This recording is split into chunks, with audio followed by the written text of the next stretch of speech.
Ce petit homme maigre enlève sa tunique de guerre, révélant de longues épines osseuses sur son dos, tandis que l'homme en face de lui ne se laisse pas impressionner et exhibe des muscles plus puissants que ceux d'un taureau, assénant aussitôt un coup de poing à son adversaire. En réalité, ils sont en plein duel. L'orque vert est leur chef, Gul'dan, et celui qui l'a défié n'est autre qu'un de ses chefs de clan. Après un combat acharné, Gul'dan se retrouve étonnamment en position de faiblesse.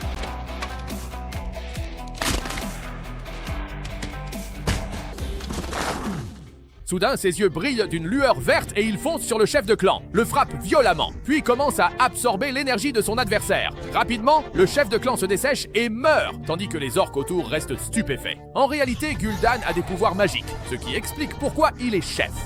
Mais sa magie nécessite une absorption constante de vie, ce qui conduit le monde des orques à sa destruction imminente. Ainsi, pour obtenir davantage de vie, il y a quelques jours, Gul'dan a ouvert la porte des ténèbres et a téléporté les guerriers les plus puissants des orques vers le monde d'Azeroth où vivent les humains.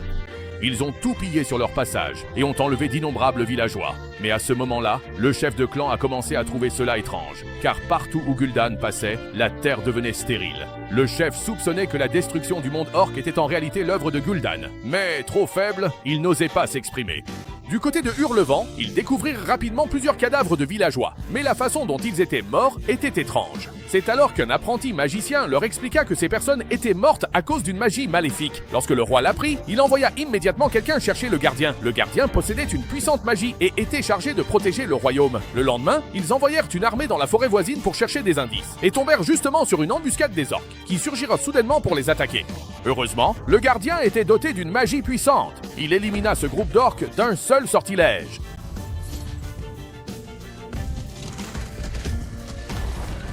Par la suite, ils réussirent même à capturer une orque abandonnée, qui, par chance, parlait leur langue. L'orque leur révéla alors toute la vérité et les guida jusqu'au repère des orques, où ils découvrirent que ces derniers étaient en train de construire un portail de téléportation. En réalité, les orques capturaient sans cesse des gens, afin que Gul'dan puisse absorber leur énergie et rouvrir le portail, permettant ainsi à tous les orques de traverser. C'est alors que le chef des orques retrouva le groupe en pleine investigation.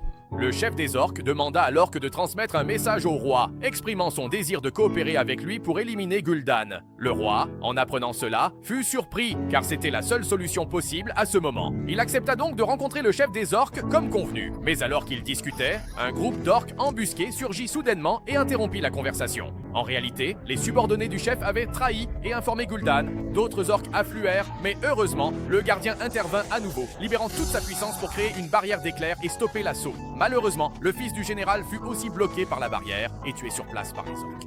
Ensuite, ils ramenèrent le gardien affaibli à la source. Soudain, ses yeux se mirent à briller d'une lueur verte. L'apprenti comprit aussitôt qu'il s'agissait de magie noire et se précipita alors à Dalaran, la cité des mages, pour tout révéler aux anciens. Grâce aux indices, ils découvrirent que le gardien avait en fait été corrompu par la magie maléfique.